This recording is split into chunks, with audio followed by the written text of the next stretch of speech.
ఏం బాగోలేదండి అసలు పరిపాలన. అమ్మఒడి అన్నారు, ఆవిడ అన్నారు, ఈ ఓడి అన్నారు. జనాల్ని మోసం చేసేసి ఓట్లు వేసిన తర్వాత చేతులు ఎత్తేసారు. ఇంకేముంటుందండి కూటమి ప్రభుత్వం. అదే పరిస్థితి. అన్ని రేట్లు కూడా సామాన్యుడికి అందుబాటులో లేకుండా ఆకాశానికి పెరిగిపోయి. నిన్న జగన్మోహన్ రెడ్డి గారు వాళ్ళ నాయకులతో భేటీ అయ్యి క్యాంప్ ఆఫీస్లో మనం ప్రజల్లోకి వెళ్ళాలి, ప్రతి ఇంటికి వెళ్ళాలి, చంద్రబాబు నాయుడు గారు ఇచ్చిన హామీలు గాలికి ఎగరగొట్టేశాడు, క్యూఆర్ కోడ్ ఒకటి ఇస్తాము, దాన్ని స్కాన్ చేసి మీ అభిప్రాయాలు దాంట్లో తెలపండి అంటారు. ఇలా వెళ్తే ప్రజలు వాళ్ళని స్వీకరిస్తారంటారా? స్వీకరిస్తారు, తప్పకుండా జగన్ గారు చేసేది స్వీకరిస్తారు. ఎందుకంటే జనాలు కూడా తెలిసిపోయింది, ప్రజలందరికీ కూడా గత ప్రభుత్వం ఎలా పనిచేస్తుందో, ఇప్పుడున్న ప్రభుత్వం ఎలా పనిచేస్తుందో ప్రతి సామాన్యుడికి చిన్నపిల్లలతో సహా అందరికీ అర్థమైపోయింది. కాబట్టి జనాలని మోసం చేసి వాళ్ళు అధికారంలోకి వచ్చారు. ఇంకా ఎక్కువ కాలం దాగదు. ఎంతవరకు జనాల కాడ ఊగు పట్టలేరు కదా. నోటి కాడ కూర్చి తీసాడు పిల్లలే, అది అన్నాడు ఇది అన్నాడు, ఎవరికో వేసారు. వాళ్ళకి వాళ్ళని తృప్తిపరచడానికి మభ్యపరచడానికి చేసినట్టు ఉండే అన్నీ కార్యక్రమాలన్నీ. పరిపాలన ఎలా ఉంది నేను చెప్తాను. సంవత్సరం పరిపాలన అయితే బాగానే ఉందండి. ఇప్పుడే కదా వాళ్ళు వచ్చింది. ఆంధ్రప్రదేశ్ని బాగు చేయడానికి కొంచెం టైం పడుతుంది. ఎందుకంటే గత ప్రభుత్వం చేసిన పనికి వీళ్ళన్నీ సర్దుకోవాలి, ఆర్థికంగా బలపడాలి, అన్నీ చూసుకోవాలి. ఇటు ప్రజలకి ఇచ్చిన హామీలు కానీ ఏదైనా కానివ్వండి ఇవన్నీ చూసుకొని జాగ్రత్తగా చేయాలి. ఇప్పుడు కంగారు పడి ఏదో ఒకటి చేశారనుకోండి మళ్ళీ మొదటిగా మోసం వస్తుంది. పథకాలు అంటారా, ఇక పథకాల గురించి అయితే ప్రస్తుతానికి తల్లికి వందనం పథకం వేశారు. డబ్బులు బాగానే ఉంది. ఉచిత బస్సు ప్రయాణం అంటున్నారు ఆగస్టులో. నాకు తెలిసి ఉచిత బస్సు అనేది తీసేసి ఆల్టర్నేట్గా దానికి వేరే పథకం ఏదైనా ఆలోచించండి. ఎందుకంటే ఆటో వాళ్ళు దగ్గరగా వచ్చేసరికి 150,000 మంది ఆధారపడి ఉన్నారు ఆటోల మీద.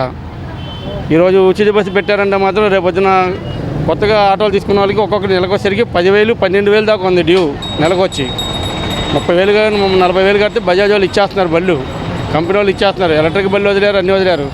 మైలేజ్ తక్కువ వస్తుంది, పికప్ ఎక్కువ ఉంటుందని చెప్పి ఎలక్ట్రికల్ బళ్ళు అని, బ్యాటరీ బళ్ళు అని ఇలా అందరూ తీసుకుంటున్నారు అన్నీ. ఇప్పుడు ఉచిత బస్సు ప్రయాణం పెట్టారనుకోండి, ఆటో వాళ్ళు ఏమైపోతారు మరి? వాళ్ళకి గడవాలి కదా. ఇన్సూరెన్స్ 10,000 కడితే కానీ ఇన్సూరెన్స్ లేదు ఈరోజు ఆటోకి. తర్వాత ట్యాక్సులు, కేసులు రాస్తున్నారు. అదంటే బళ్ళు సరిగ్గా లేకపోతే కేసులు రాస్తారు అనుకుని అది వేరే విషయం. ఏదైనా కానీ ఉచిత బస్సు ప్రయాణం అనేది కరెక్ట్ కాదు. మహిళలకి ఇంకా ఇస్తారంటారు, అది కొంచెం ఆల్టర్నేట్ చేసుకోమనండి. వృద్ధులు ఉంటారు, ముసలివాళ్ళు, వాళ్ళకి ఇవ్వమనండి, లేదా వికలాంగులకు పెట్టండి. అంతే తప్పించి 18 సంవత్సరాల దగ్గర నుంచి 40 సంవత్సరాల దాకా ఉచిత బస్సు ఎందుకండి? ముసలికి పెట్టమనండి, ఒక 60 సంవత్సరాలు దాటిన వాళ్ళకి, లేదా వికలాంగులు ఉంటారుగా వాళ్ళకి ఇవ్వమనండి, లేదా వేరే పథకం ఏదైనా ఆలోచించమనండి. ఇదైతే 6 పథకాల్లో ఈ పథకం అయితే అనవసరం నాకు తెలిసి. ఓకే, నిన్న జగన్మోహన్ రెడ్డి గారు నాయకులతో భేటీ అయ్యి మీరు ప్రతి గడపకి వెళ్ళిపోయి చంద్రబాబు నాయుడు గారు ఇచ్చిన హామీలు గాలికి వదిలేశారు, నేను క్యూఆర్ కోడ్ ఒకటి ఇస్తాను, దాంట్లో స్కాన్ చేసి ప్రజలకు ఎక్స్ప్లెయిన్ చేయాలని చెప్పేసి కూడా అంటున్నారు. ప్రజలు కనుక మరి వెళ్తూ స్వాగతిస్తారంటారా? ఈయన గత ప్రభుత్వంలో ఉన్నప్పుడు లాస్ట్లో ఒక పెద్ద తప్పు చేశారు జగన్మోహన్ రెడ్డి గారు. రెండోసారి గెలిస్తే ఇళ్ల కాగితాలు మొత్తం ఆయన దగ్గరికి వెళ్ళిపోతాయి అనేసరికి అది వాళ్ళు మాట్లాడుకున్నారు, జనాల్లోకి వెళ్ళింది. జనాలు కూడా భయపడి ఆలోచించి ఆయన పక్కన పెట్టారు. ఈరోజు క్యూఆర్ కోడ్ ఆయన ఇస్తా అంటున్నాడు. ఇక మొత్తం మా జాతకాలు మొత్తం ఆయన దగ్గర ఉంటాయి. రేపొద్దున మళ్ళీ వచ్చాడనుకోండి, మొత్తం ఏమి లేదు. కేజీఎఫ్లో విలను పైనుంచి ఉండి ఇలా చూస్తూ ఉంటాడు కదా, జనాలేమో కిందేమో అలా నుంచొని చూస్తూ ఉంటారనమాట. ఈయన చేసే పనులు కరెక్ట్ కాదు. ముందు వాళ్ళు సరిగ్గా కమిటీ చేసుకొని ముందు జగన్మోహన్ రెడ్డి గారు అది ఏదైతే ఉందో క్యూఆర్ కోడ్ కాదు, ఇక ఏదైనా ఉందో ముందు జనాల్లోకి రమ్మనండి. జనాల్లోకి దాకా వద్దు, అసెంబ్లీలోకి రమ్మని కూర్చోమనండి. నాకు ప్రతిపక్ష హోదా ఇస్తే కానీ నేను రానని ఆయన కూర్చున్నాడు.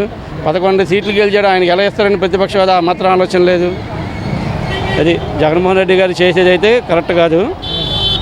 జనం దగ్గరికి వెళ్ళి చూపించి స్కాన్ చేయండి. అయితే ఇప్పుడు చంద్రబాబు నాయుడు 1 year అయింది వచ్చి తర్వాత 1 yearలో చంద్రబాబు నాయుడు ఆయన దగ్గర ఉన్న అమౌంట్ను బట్టి రోడ్లు బాగు చేపిస్తాం కానీ ప్రజలకి డబ్బులు ఇవ్వటం కానీ ఎంతో కొంత న్యాయం చేస్తున్నాడు. రాష్ట్రం అప్పుల్లో ఉంది. ఇప్పుడు జగన్మోహన్ రెడ్డి ఇంటింటింటికి వెళ్ళి ఎమ్మెల్యేలు, ఓడిపోయిన ఎమ్మెల్యేలు సర్వే చేయమన్నాడు. సర్వే చేస్తే ఏమని వచ్చింది? మంచి అని చెడు అని చెబుతారు. ఎందుకు చెబుతారంటే బడ్జెట్ ఉంటేనే కదా ప్రభుత్వం ఇచ్చేది. బడ్జెట్ లేకపోతే ఇప్పుడు యాడ్ నుంచి ఇస్తాలో అని చెబుతారు. ఇంకా 4 సంవత్సరాల టైం ఉంది కదా, 4 సంవత్సరాలు అప్పుడు ఏదన్నా వాళ్ళ దగ్గర ఉన్నది వరకే ప్రజలకు మంచి చేయాలని చూస్తారు కానీ అటు ఇటు వ్యాపారం చేయాలని చూడరు. అంటే చంద్రబాబు నాయుడు గారు ఎన్నికల ప్రచారాలు ఇచ్చిన హామీలు గాలికి వదిలేశారు, ఎక్కడ కొట్టేశాడు? హామీలు గాలికి వదిలేలా, హామీలు ఉన్నాయి కానీ ఒకటి ఇచ్చుకుంటూ వస్తున్నాడు. ఏపీ బడ్జెట్ ఎంత ఉందో దాన్ని బట్టి ముందుకు సాగుతున్నాడు. హామీలు ఇచ్చిన తర్వాత ఉన్న బడ్జెట్ని బట్టి ఒకటి తర్వాత ఒకటి ఇచ్చుకుంటూ వస్తున్నాడు. జగన్మోహన్ రెడ్డి స్పాట్లో ఇచ్చాడు. స్పాట్లో ఎలా ఇచ్చాడు? ఇంటి పన్నుని, నీటి పన్నుని, పాత బకాయిలని అందరి దగ్గర వసూలు చేసి జగన్మోహన్ రెడ్డి గారు ఇచ్చారు. ఆయన సొమ్ము, మన సొమ్మే ఆయన ఇచ్చాడు.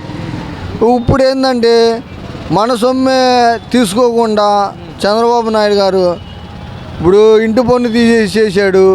ఇంకోటి ఏంటంటే ఆయన ఎక్కడి నుంచి అన్నది అని అమ్మఒడి, తల్లికి వందనం అవి వేస్తున్నాడు. ఇంటింటికి వెళ్ళేది ఏంటంటే జగన్మోహన్ రెడ్డి చిన్న పొరపాటు చేస్తున్నాడు. అయితే సార్, కూటమి ప్రభుత్వం వచ్చి సంవత్సరం అయిపోయింది కదా, ఈ సంవత్సరం పరిపాలన ఎలా ఉంది? బాగానే ఉంది. పథకాల విషయం చూసుకుంటే ఇంకా పథకాలు మాకు రావట్లేవు కానీ ఇక రావట్లేదని ఏం చెప్తాం, ఎవరు వస్తే చెప్తాం. గతానికంటే ఈ ప్రభుత్వం